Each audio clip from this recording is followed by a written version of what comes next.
My girlfriend brought her, just a friend, to our dinner and told me not to make it awkward. All night, I didn't exist.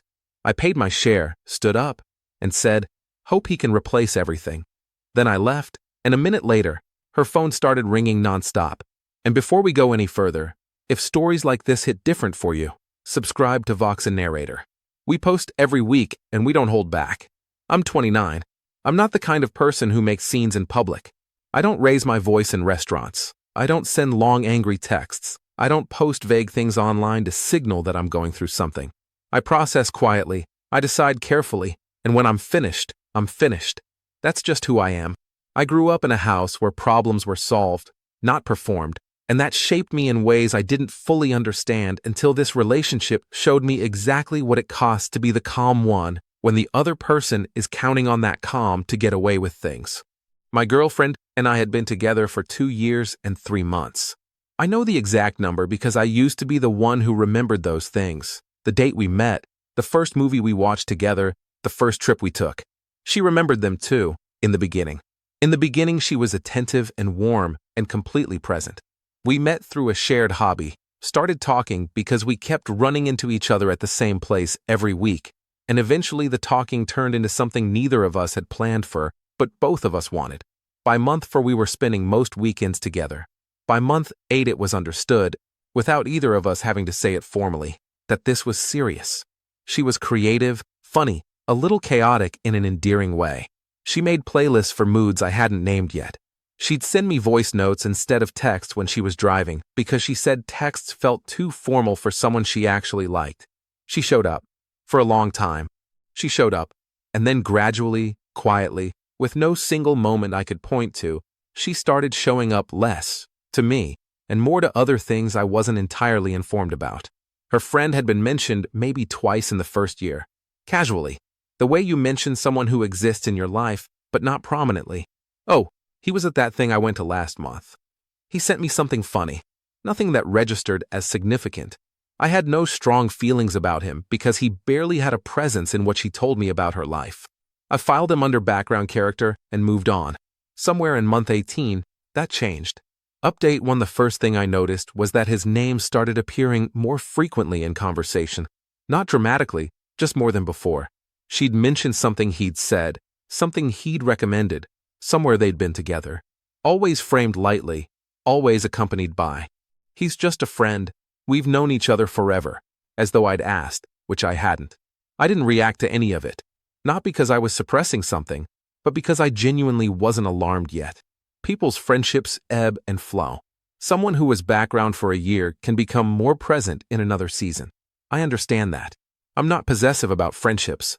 What I did start noticing, and what I could not explain away as easily, was the shift in her behavior when her phone buzzed with his name versus anyone else's. She'd be mid-conversation with me.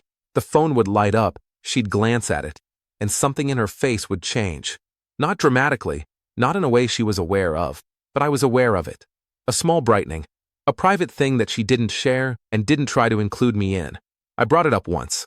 We were sitting in her apartment on a weekend evening, the kind of evening that used to feel easy and natural, and I said, "You seem distracted." She said, "I'm just tired." I said, "Is everything okay with us?" She looked at me like I'd said something strange. "Yes? Why would you even ask that?" I said, "I don't know. You feel a little far away lately." She said, "You're overthinking. Come here." And she leaned against me, and I let it go because I wanted to let it go.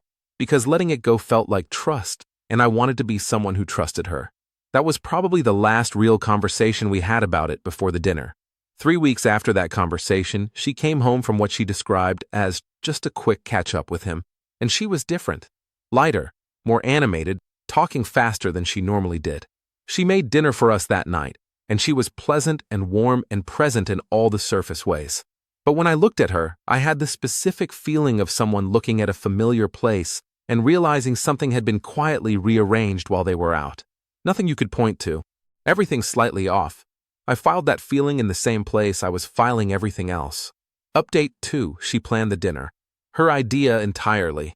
A nice restaurant. A reservation she made. A specific evening she chose. She framed it as a date night. Said she wanted to do something proper since we've been doing a lot of takeout at home lately. I said that sounds great. I cleared my evening. I dressed well. I was genuinely looking forward to it. She texted me that afternoon. The message said, "Hey, so I hope this is okay, but he's going through some stuff and I invited him to join us tonight. He really needed to get out. Don't make it weird, okay? It'll still be a good night." I read that message 4 times. She had turned our date night into a group dinner, a group of 3, where the third person was the man whose name had been appearing with increasing frequency in my life. And she had told me, preemptively, not to make it weird, as though I were the variable she was managing, as though my potential reaction was the problem she was preparing for. I typed and deleted several responses. What I wanted to type I won't repeat here. What I finally sent was, "Okay." She sent back a heart emoji. I sat with that for a while. I thought about the framing. He really needed to get out.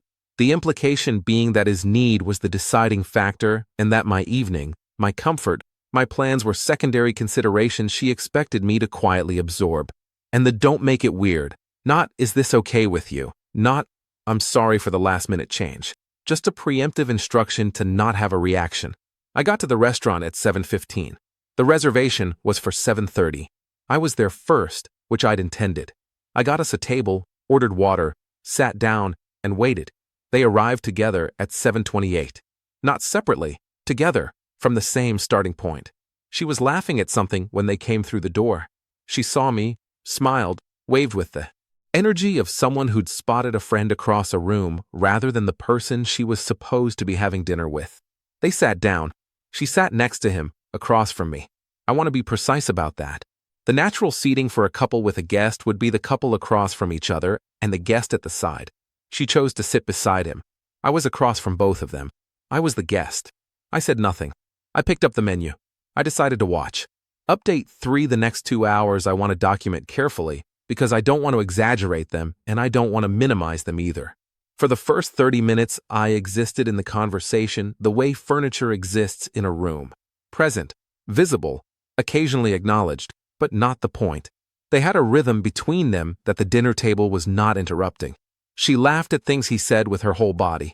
She touched his arm twice, once emphasizing a point, once mid-laugh. She referenced inside conversations I hadn't been part of, asked follow-up questions about situations I had no context for. She was engaged with him in the specific way that only comes from consistent private contact. She asked me 2 questions the entire dinner. One was whether I wanted to share an appetizer. One was whether I was warm enough. He was not unkind to me personally. He made occasional attempts to loop me in, asked me a couple of questions about myself, which I answered pleasantly. But the dynamic wasn't being set by him. It was being set by her, by the seating, by the 2 hours of attention that made it clear she had not brought a friend to our dinner. She had brought the dinner somewhere else and brought me along as a courtesy. At one point she reached across the table, not to me, past me, to point something out on the menu to him, past me. I looked down at my plate and thought, clearly and without drama, this is what it looks like when someone is no longer choosing you. I thought about the afternoon text, the heart emoji, the "don't make it weird," the way she had managed my potential feelings in advance as an inconvenience to be neutralized rather than something worth actually considering. At 9:30 the bill came. She made a casual gesture towards splitting it 3 ways. I said sure. I calculated my portion, added a tip, placed my card on the tray. I finished my water. I folded my napkin. I always fold the napkin when I'm done. It's a habit, and I stood up. She looked up. "You're leaving already?" I buttoned my jacket. I looked at her, not at him, at her, and I said, quietly and without any shaking in my voice, "Hope he can replace everything." I nodded once in his direction, not rudely, just an acknowledgement that he existed, and I walked out. I was maybe 100 meters down the sidewalk, hands in my jacket pockets, when my phone started ringing. Her name. I watched it ring until it stopped. It started again immediately. I put the phone back in my pocket and kept walking. By the time I reached my car, she had called 4 times. Now I want to pause here and ask you something directly, because I know you're watching this and forming an opinion. Was I wrong to walk out? Should I have stayed and handled it differently? Drop your answer in the comments right now, because the people in this community always have something real to say, and I genuinely want to know what you think I should have done. Update 4 I drove home. Steady pace, no recklessness. I was not in an explosive state. I was in a very quiet one. The kind of quiet that arrives after a decision has already been made inside you, and what remains is simply the follow-through. I got home, changed out of my clothes, made tea, and sat at the kitchen table while my phone continued to register activity on the counter across the room. I let it register. I let the messages arrive. After about 40 minutes, I picked it up. 11 missed calls. A sequence of texts that started with "Where did you go?" and moved through "That was so embarrassing," and "He's just a friend, I can't believe you did that," before arriving eventually at "I'm worried about you." The journey from "You embarrassed me" to "I'm worried about you" in 40 minutes is something I noted carefully. I sent one message: "I'm home. I'm fine. I need a few days before we talk." She responded within 30 seconds. "A few days?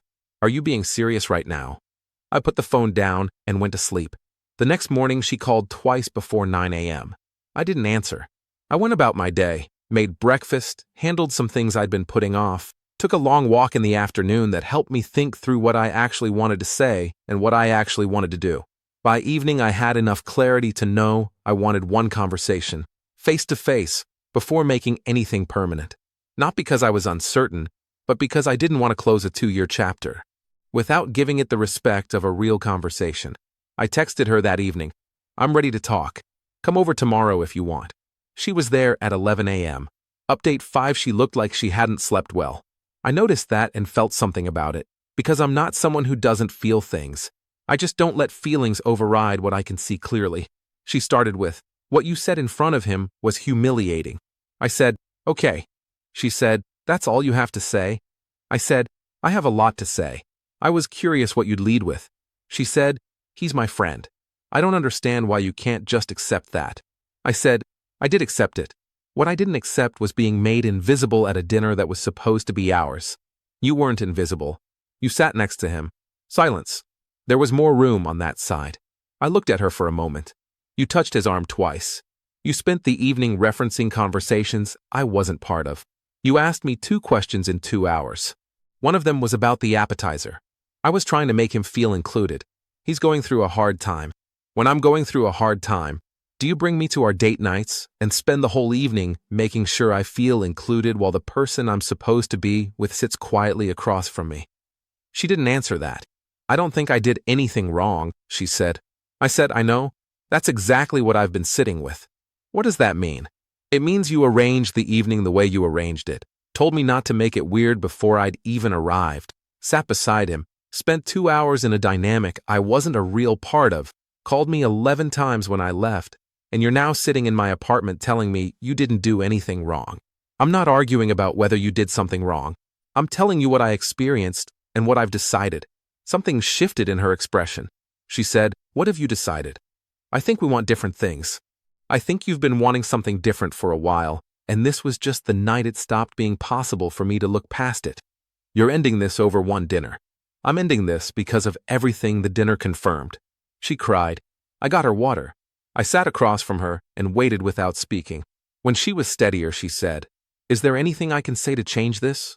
I said, "You could tell me that what I saw that evening wasn't what it looked like, but I think you'd have to lie to say that, and I don't think you want to." She didn't say anything. "That's my answer," I said. She left 20 minutes later. At the door, she said, "I'm sorry." I said, "I know." I closed the door and stood in my hallway for a while. Then I went and made more tea. Final update, that was 9 weeks ago. The first 2 weeks were the standard residue of a 2-year relationship ending.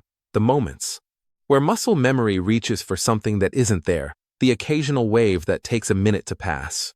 I let it happen without rushing it or drowning it in distraction. I just let the adjustment happen at its own pace. By week 3, I told the people in my life who needed to know. My closest friends were unsurprised in the way that people watching from the outside often are. One of them said he'd noticed something shift in me about 4 months ago and hadn't wanted to say anything.